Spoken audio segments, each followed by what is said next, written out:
남한강 물길 따라 천천히 걸으며 만나는 한반도 중원의 깊은 역사.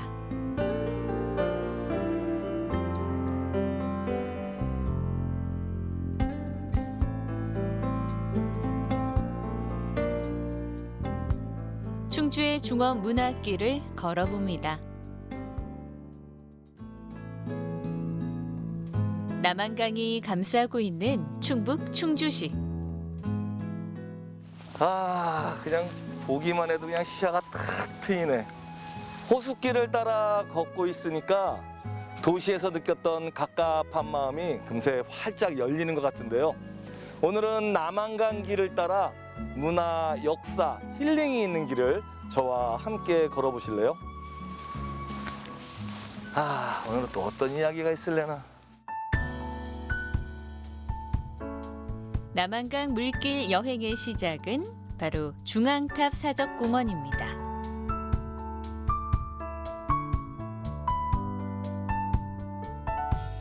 수변을 따라 이어진 호젓한 풍경.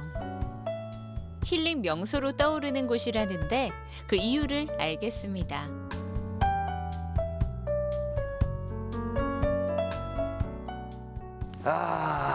그냥 어딜 봐도 탁 트여서 좋다. 공원 한가운데 우뚝 솟은 탑 하나.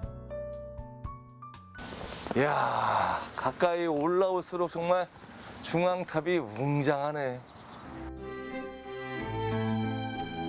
중원 문화를 대표하는 국보 제6호 탑평리 7층 석탑. 중앙탑으로 더 많이 알려져 있는데요.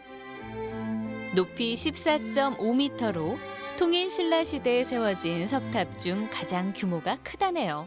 예? 이 11인데 왜 7층 석탑이라고 이름 줬지? 병철 씨. 예, 안녕하세요. 들으셨어도 알아보겠네요. 그래요? 예. 예. 조금 전에 11층이라고 하시는데 정말 아시고 그러시는 거예요? 모르시고 그러시는 거예요? 아니, 제가 2번이나 세봤는데요. 11층 맞아요. 자, 탑을 보실 때는 밑에 이렇게 네모난 건 기단석이라고 하고요. 지금 보시는 것과 같이 이렇게 지붕같이 생긴 건 탑신부라고 합니다. 그 위는 상륜부라고 하죠. 그래서 탑을 세실 때는 탑신부에 이 지붕돌만 세면은 탑의 층수가 나옵니다. 이름에 얽힌 설화도 있습니다.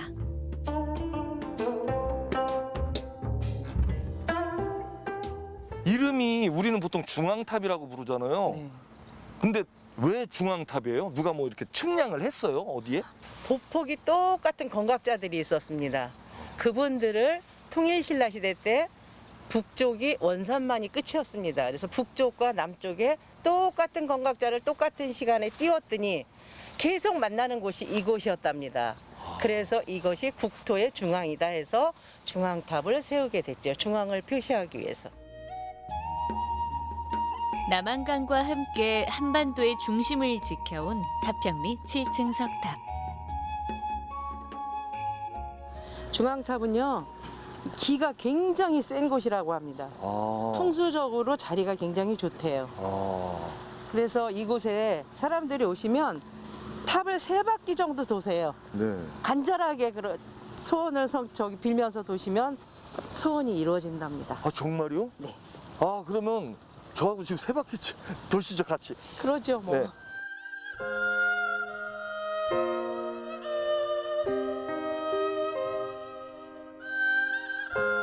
1200여 년의 유구한 역사가 깃든 석탑. 제발.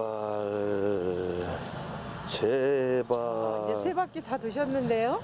좀만 더 돌면 안 돼요? 더 돈다고 좋을 것도 없어요. 그만 도시고요. 예. 중원문화길이라고 있는데 굉장히 예쁘고 아름답거든요. 한번 가보실래요? 중원문화길이요? 네.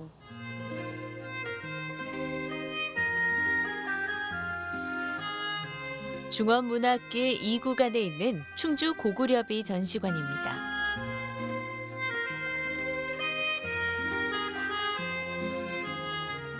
동쪽의 화를 잘 다루는 민족, 그래서 동이족으로 불렸던 우리 민족. 전시관에 들어서자 그 용맹함이 가득 전해지는데요.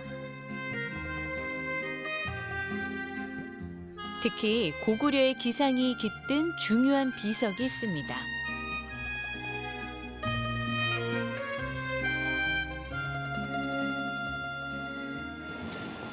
아, 이게 충주 고구려비인가요? 네, 그렇죠. 아, 이거- 국보 205호 충주 고구려비입니다. 커다란 자연석을 다듬어 만든 높이 203cm, 폭 55cm의 고구려 석비. 투박하지만 이 비석이 가진 가치는 대단합니다. 이 비가 어떤 가치가 있길래 이렇게 전시관까지 생긴 거예요? 고구려의 문화, 역사를 볼 수 있는 것은 이 글을 통해서 볼 수 있는 거예요. 우리나라에는 유일하게 고구려 유적이라고는 이 비 하나밖에 없습니다. 아, 그래요? 네. 오랜 세월 모진 풍상으로 처음엔 비석인지조차 몰랐다는 충주 고구려비. 어느 역사 연구회의 노력으로 5세기 무렵 고구려의 외교 관계가 담긴 귀중한 자료인 걸 알았다고 합니다. 아, 이렇게 사면 탁본을 뜬 거를 보고서 내용을 알 수 있었군요. 그렇죠.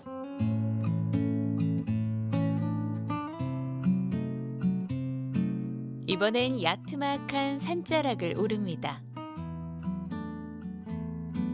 중앙탄면 장천리 장미산 능선을 따라 쌓은 장미산성. 별도의 기단 없이 가지런히 쌓은 고대 성곽엔 재미난 이야기가 흐릅니다.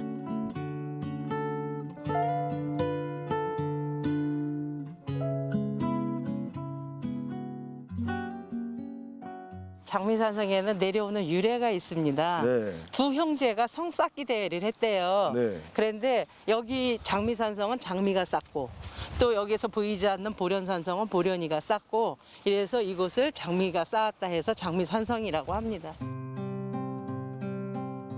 장수 기질을 타고난 장미와 보련남매의 성 쌓기 대결.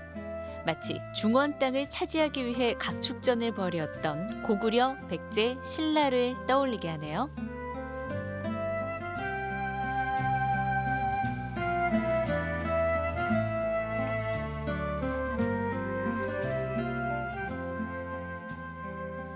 장미산성이 정상에 서니까 진짜 충주가 한눈에 쫙 내려다 보이네요. 네. 이 앞에 보이는 저 물길은 남한강 물길이에요. 아. 남한강 상류 물길이라고 하죠.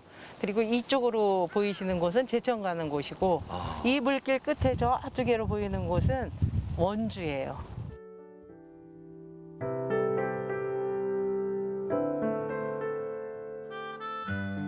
굽이치는 남한강 물결이 한눈에 내려다 보이는 장미산성. 이곳을 차지하기 위해 삼국은 치열한 격전을 벌였다고 합니다. 남한강과 제천, 원주가 다 내려다 보이는 그렇죠. 아주 이게 요지네요, 요지. 네, 한눈에 다 보이죠. 네. 고구려, 백제, 신라가 서로 차지하려고 각축전을 벌였던 곳이 이곳입니다. 이곳만 차지하면 어느 누구든지 한강 유역을 바로 차지할 수 있기 때문에 서로 차지하려고 했던 곳이에요.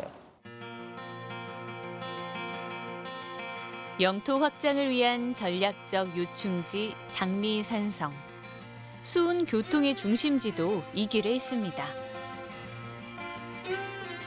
지금은 터만 남아있는 남한강 물길의 중심 목계나루. 남한강이 한눈에 쫙 내려다 보이니까 참 좋네.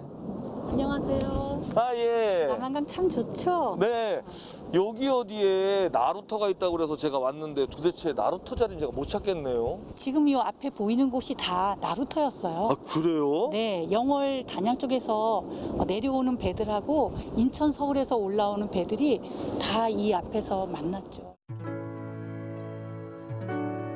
남한강 물류교역의 중심지였던 목계나루.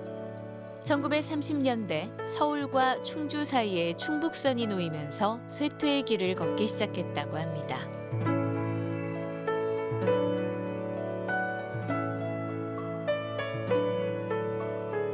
조선 후기 5대 나루터 중 하나로 내륙한 가운데 가장 큰 규모를 자랑했던 목계나루. 번성했던 과거의 모습은 강배 체험관을 통해 전해지고 있습니다. 강배의 특징은 폭이 좁고, 왜냐하면 강폭이 좁잖아요. 그래서 배도 폭이 좁고 대신 길게 만들어요. 그리고 바닥이 편편합니다. 물이 많지 않을 때는 사람의 힘으로 또 끌어줘야 되거든요. 그러면 편편했을 때가 더 끌기가 좋겠죠? 물살이 빠르고 굴곡이 심한 남한강을 안전하게 다니도록 제작한 강배. 그러면 예전에는 이 강배에 주로 뭘 실어 나눴대요? 이곳이 내륙 지방이다 보니까 소금하고 등유를 실은 배들이 이곳 농산물과 물물 교환을 하다 보니까 점점 장이 커지게 되었어요. 와, 그럼 여기 상당히 큰 장이 섰겠는데요? 네, 전성기 때는 이곳에 800호의 집과 100여 척의 배들이 늘 상주하던 아주 굉장히 규모가 큰 그런 장터였답니다. 한반도의 패권을 차지하기 위해 삼국이 각축전을 벌였던 곳. 중원문화길에서 그 찬란했던 역사를 만납니다.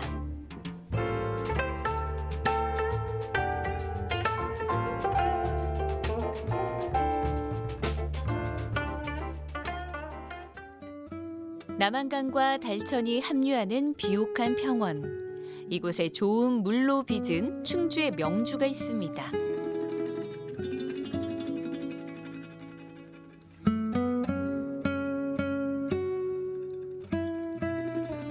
(24절기) 중 하나인 청명. 하늘이 차츰 맑아지는 이 시기에 주로 마신다는 충주의 전통주. 뭔지 궁금하네요.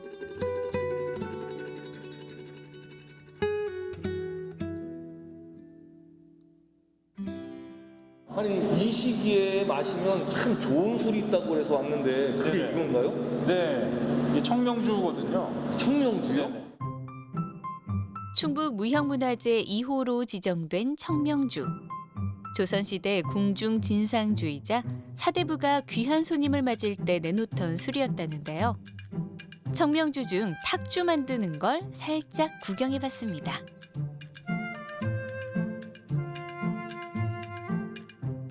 그런데 술을 빚기 전에 왜 떡을 빚고 계세요? 근데 저희는 이제 술을 빚을 때 구멍떡을 이렇게 만들어가지고 탁주를 만들거든요. 그럼 술 맛이 훨씬 부드럽고 질감이 되게 좋아요. 옛날에 저희들은 이제 죽이나 떡이나 이런 구멍떡으로 해서 술을 빚었어요. 김해 김씨 가문 대대로 전해 내려오는 술 청명주. 4대 청명주 전수자인 김영섭 씨는 밑술을 만들 때 구멍떡을 사용해 술을 빚는데요. 발효되는 데는 오래 걸리지만 맛이 진하고 향이 좋은 탁주가 나온다네요.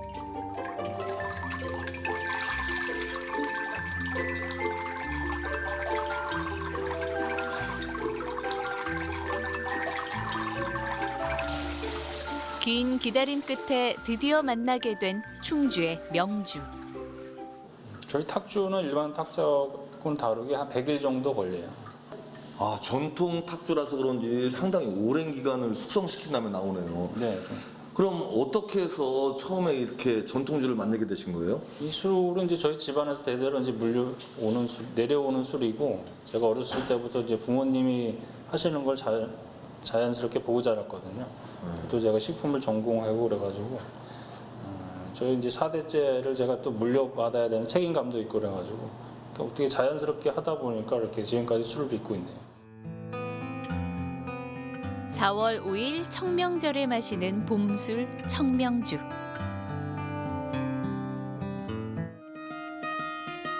예로부터 겨울철에 빚어 봄에 즐겨 마셨다는 충주 청명주. 그 맑고 향기로움을 술잔에 담아봅니다.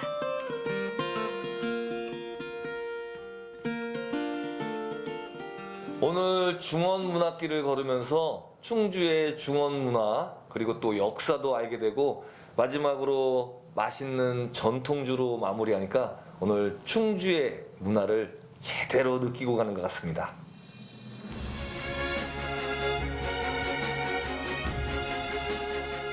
길 위에서 만나는 중원 문화의 숨결. 찬란했던 중원의 역사는 오늘도 전해집니다.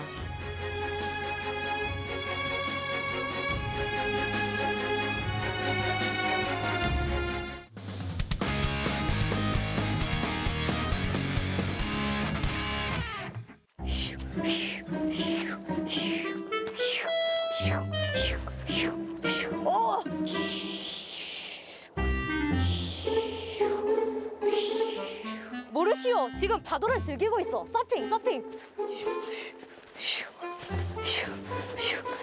푸른 바다, 파도. 그러면 떠오르는 곳 바로 동해요. 오늘 동해에서 보물을 찾을 것이오. 일리 있지 않소?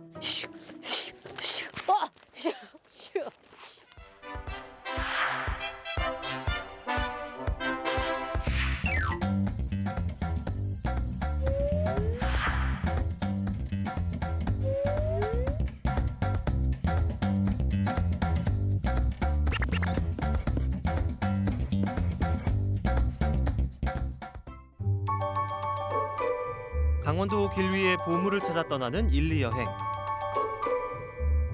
동해를 찾아왔으니 빼놓을 수 없는 명소 논골담길부터 걸어봅니다. 묵호항에서 묵호등대까지 오르는 길. 어촌마을 골목 곳곳에는 아기자기한 벽화가 그려져 있어서 천천히 걸으며 감상하기 좋은 곳인데요. 사진 찍기에도 좋은 곳으로 입소문난 곳이죠.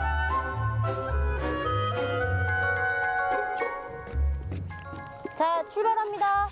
푸푸. 이곳 벽화는 단순한 그림이 아닙니다. 마을의 이야기가 담겨 있는데요. 묵호항과 어촌마을 사람들의 이야기를 만날 수 있죠. 저기 어르신들 계시니까 좀 여쭤봐야 되겠다. 안녕하세요. 여기 마을은 제가 처음 와보거든요. 네. 여기 마을이 옛날에는 어땠어요? 옛날에는 여기 물도 이다 먹고 물이 없어가지고 저 멀리 거정 물 이다 먹고 이 오징어나 뭐 이런 거 따가지고 노가리 따가지고 옥상에다 갖다가 있지 대나무 이래 갖다가 늘어가지고 이래가 막 비가 오고 눈이 오도 그거를 가지고 다 이제 한번 밤에 다리 띄어야 되지. 엎어 뒤잡아가지고 늘지. 요 덕장이 말도 못했지요. 여기는 다 덕장에 덕장이, 다 생선들이 다 즐비했겠어요. 예. 그때 당시에는 뭐 노가리고 뭐고 도루묵이고 막 아주 뭐 이렇게 대량으로 해가지고 올라오가지고 지게 지고 요 와가지고 갖다 놓으면 사람들이 따가지고 줄로 해가 늘어갖고 시장 갖다 팔고 드시진 않았어요? 팔기만 하고? 팔고 먹고 그랬지. 팔고 먹고. 어떤 걸 가장 좋아하셨어요? 좋아한 거 도루묵이랑 가자미. 문어는 비싸니까. 비싸니까 우리가 마음대로 먹을 수가 없어. 그러니까 문어는 비싸니까 그냥 팔고 우리는 조금 싼 도루묵이나 뭐 가자미 이런 거 먹고 네. 바닷가 산다고 물고기를 원 없이 먹는 건 또 아니었군요. 골목 구석구석에 살아 숨쉬는 어촌마을 사람들의 이야기. 그 이야기가 있었기에 논골담길이 많은 사람에게 사랑받는 명소가 된 거겠죠. 이렇게 아름다운 사람들이 살고 있으니 동해의 명소일 수밖에 없겠군. 밀리군. 이곳이 바로 이 동해의 보물이 아닐까 싶소. 동해에 새로운 명소가 두 곳이 더 생겼다는데 두 곳이나 있어? 이미 이렇게 멋진데 새로운 명소가 두 곳이나 생겼다. 오, 궁금하군. 안내하시오. 링크마시오. 동해에 생겼다는 새로운 명소. 그것을 찾기 위해 다시 일리 여행을 떠나보는데요. 묵호등대, 묵호항과 바다의 풍경이 한눈에 보이는 이곳에서 새로운 명소를 찾을 수 있지 않을까요? 저것 좀 보시오. 저기 바다로 가는 길이 또 있는 것 같소.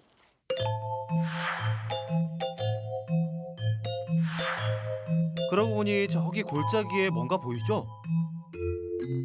근데 이곳은 뭐 하는 곳이오? 여기는 돛제비골 스카이빌이라는 관광지입니다. 묵호 지역의 이 특이한 해안변 협곡인 자연경관을 이용한 그 체험 시설을 설치한 곳입니다. 5월 개장을 위해서 준비 중에 있고 거의 마무리 지금 단계에 와 있습니다. 저 왔는데 지금 그때 오라고요? 5월 아직 며칠 남았는데요? 저희가 오늘은 예, 안내를 좀 해드리겠습니다. 스페셜 고객이요? 예, 맞습니다. 예. 아주 좋군요. 정식 개장은 5월 중순. 그 전에 미리 살짝 둘러볼까요? 와, 여기가 스카이워크입니다. 너무 예뻐요. 하늘 위를 걷는 듯한 길. 와, 오, 우와, 와, 아찔함도 느낄 수 있는데요. 야, 와. 아찔한 바닥을 걸어 스카이워크 끝에 도착하면 이런 풍경을 만날 수 있습니다.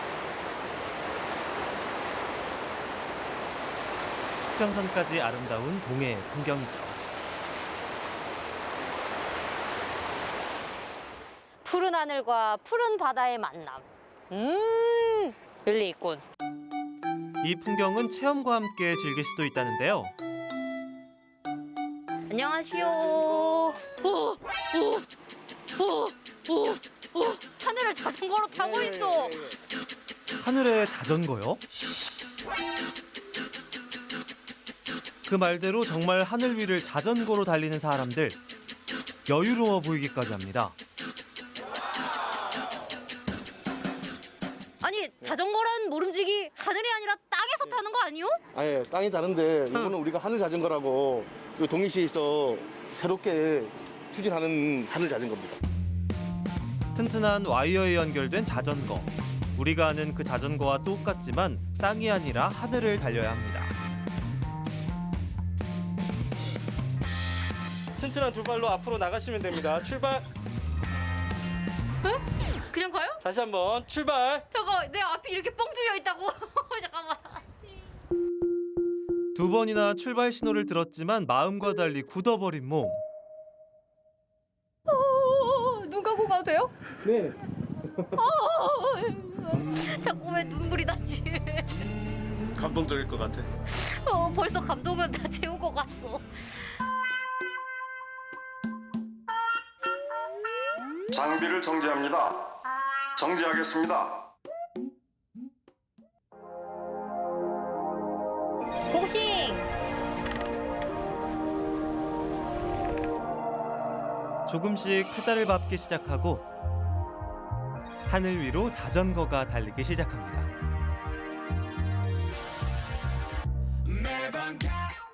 이게 바로 갈매기의 느낌인가? 막상 출발하고 나니 언제 떨었냐는 듯 기분이 좋아 보이는데요.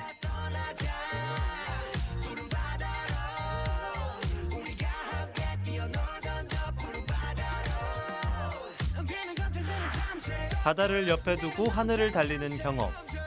이곳에서만 즐길 수 있는 특별한 경험입니다.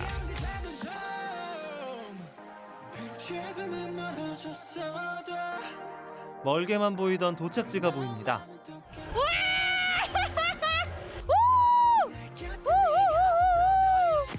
바다 위에서 즐기는 짜릿함. 이 동해의 새로운 명소로 사랑받을 것이 분명하군. 아주 최고의 경험이었어. 일리 있군. 자, 이제 그럼 다른 보물을 찾아 함께 가보시죠. 빨리 갈까요? 어떻게 빨리 가죠? 아직 끝이 아니었습니다. 스카이밸리에서 즐길 수 있는 또 하나의 체험. 다음 보물을 찾으러 빠르게 출발! 곧 여러분도 즐길 수 있겠죠?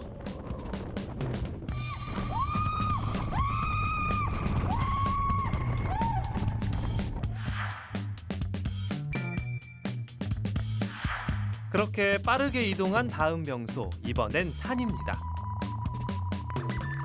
이곳 역시 새롭게 만들어져 아직 개장 전인 곳인데요.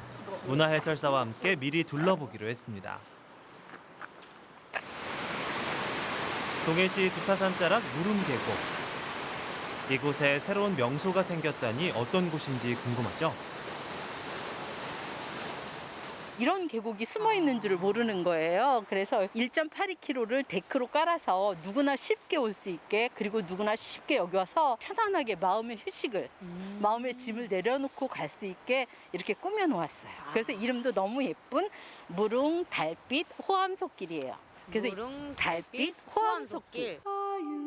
무릉 건강숲에서 호암소를 거쳐 걷게 되는 무릉달빛 호암솟길. 호암소 계곡을 따라 걸으며 흐르는 물소리와 숲의 풍경을 즐길 수 있는 산책길입니다.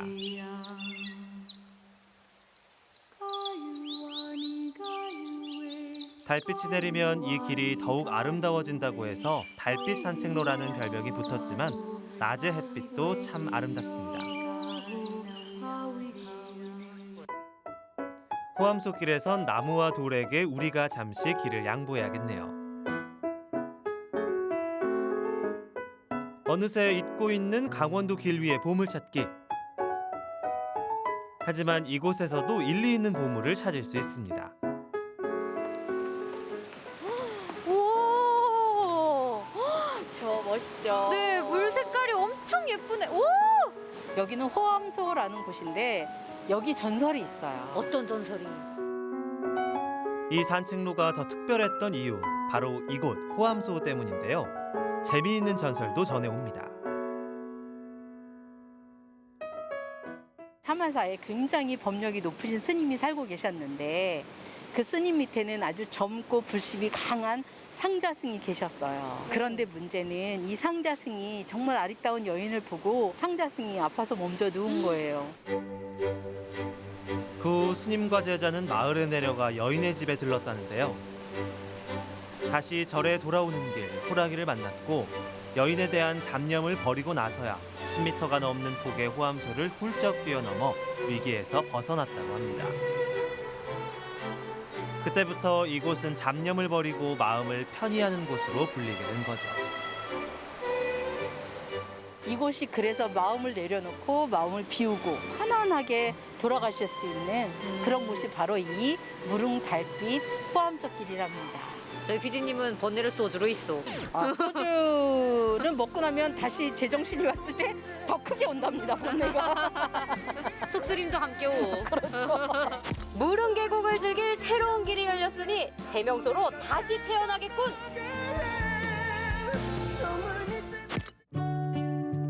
낯선 시선으로 우리의 일상을 다시 보면 보물 같은 풍경과 사람, 이야기가 있습니다. 강원도 길 위에서의 보물찾기. 여러분도 함께 해보실래요?